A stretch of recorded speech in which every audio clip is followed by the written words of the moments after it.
Yun, so magandang gabi mga kalapatids, no? So for today's video nga mga kalapatids, ay magbabasket tayo ng ibon para sa training, sa paghahanda sa pooling mga kalapatids sa Langugan, Langugan, Palawan mga kalapatids, no? So meron tayo ditong mga magic beans mga kalapatids. So ito yung ipapabaon natin sa kalapati natin mga kalapatids. So kunin ko lang isa-isa mga kalapatids. Yan. So ito yung una nating ibabasket mga kalapatids, si Brown. So bigyan na natin ng magic beans mga kalapatids, no?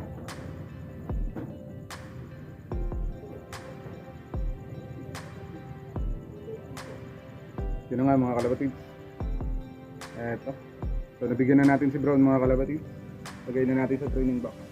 So ito yung pangalawang ibon mga kalapatids. Ito si, wala pang pangalan. Ito na lang si Black Check mga kalapatids, no? So hindi pa natin nabibigyan ng pangalan. So suggest naman ko kayo kung anong magandang ipangalan dito sa Black Check na ito mga kalapatids. Makikita niyo yung katawan mga kalapatids ay buong buo. So bigyan na natin. Ito na nga. Na natin bigyan mga kalapatids. Ilagay ko na rito. Yan. So ito yung pangatlo mga kalapatids. Yan. So Black Check din mga kalapatids, no? So kapatid niya yung pangalawa mga kalapatids. Yan. So parehas kak yung nilabas mga kalapatids.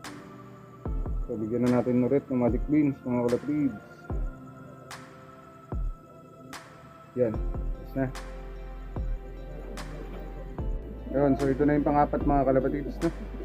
So ito yung natitirang dalawa mga kalapatids, no? Ay yung mga miss tambay mga kalapatids. Parehas magkapatid rin, parehas tambay. So parehas hen din mga kalapatids.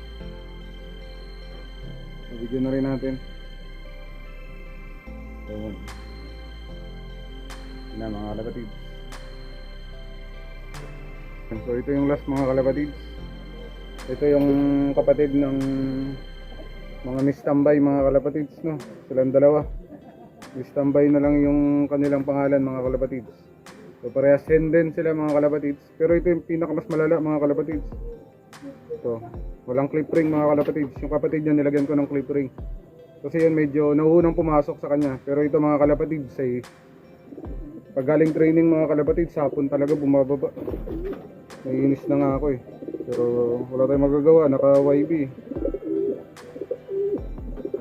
Yun, so ito na yung huli mga kalapatids. Tara, samahan nyo kong i-basket kila Pres Erwin mga kalapatids. Let's go. Yun, so mga kalapatids, no, nabasket na natin yung ibon. So nandito na sila mga kalapatids. So bukas abangan na naman to. Bukas mga kalapatids, abangan na natin to dahil pagpipilian natin yung tatlo na mauna ng maaga mga kalapatids. Yun, so tatlo siguro yung isasali natin sa pooling sa linggo mga kalapatids. So yun. Yun, so hanggang dito na lang mga kalapatids, no? Bukas naman. Bye.